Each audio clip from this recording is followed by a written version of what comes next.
বুধবার 3 গরু পাচারকারীকে গ্রেফতারের পর এবার গ্রেফতার করা হলো 3 জন বাংলাদেশিকে। ভারত বাংলাদেশ সীমান্তবর্তী এলাকা থেকে 3 জন বাংলাদেশিকে গ্রেফতার করে জঙ্গিপুর ফাঁড়ির পুলিশ। জানা যায় সীমান্তবর্তী এলাকার রামপুরা গ্রামে ঘোরাফেরা করছিল তারা। বুধবার রাতে পুলিশি টহলের সময় 3 জনকে একসঙ্গে দেখে সন্দেহজনক হওয়া জিজ্ঞাসাবাদ শুরু করে পুলিশ।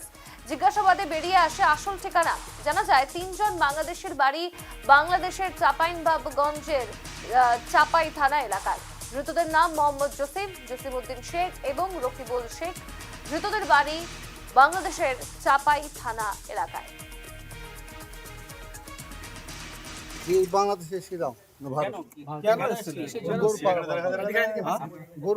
আপনারা জানেন যে আমাদের ভারতে আপনাদের আসা নিষিদ্ধ, তারপরে আপনারা আসছেন কেন? অবৈধভাবে আসছেন কেন? আচ্ছা, কিভাবে এসেছিলেন, পার হয়েছিলেন কিভাবে? কিভাবে পার হলেন? হাঁটা পার হয়েছি। কোন দিক দিয়ে এসেছেন? কতদিন আগে এসেছিলেন? 4 দিন হলো। কোন দিক দিয়ে পার হয়েছিলেন? এর আগে সারা আসিনি। আচ্ছা, কোন দিক দিয়ে পার হয়েছেন? কোন দিক দিয়ে? পাইনি আপনাদেরকে আপনাদেরকে বিএসএফ দেখেননি? না বিএসএফ দেখেছেন স্যার, তো হারুন নদীতে নেমে যায়, ডাঙ্গা নদী নেমে। আচ্ছা, কোন ঘাট দিয়ে পার হয়েছিলেন?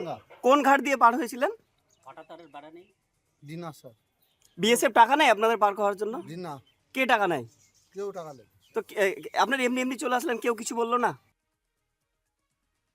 আপনারা শুনলেন 3 জন গরু পাচারকারীকে গ্রেফতার করেছে পুলিশ এবং তারা 3 জনই বাংলাদেশী নাগরিক বলে জানা যাচ্ছে। ভারত বাংলাদেশ সীমান্তবর্তী এলাকা থেকে তাদেরকে গ্রেফতার করে জঙ্গিপুর ফাঁড়ির পুলিশ।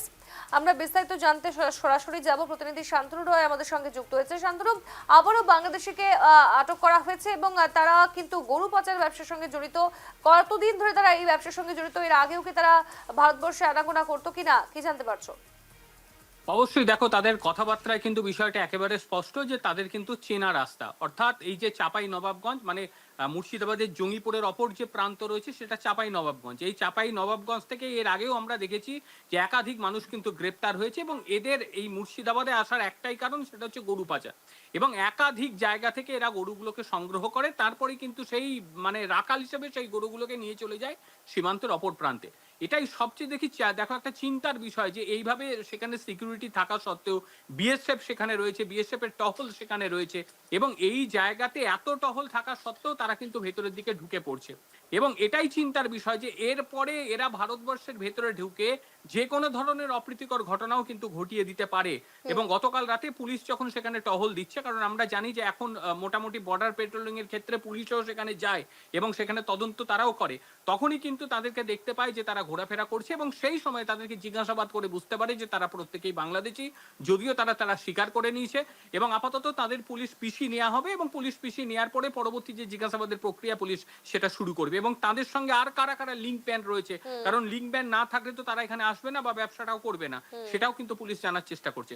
নারী, বেশ বেশ, ধন্যবাদ তোমার শান্তনু।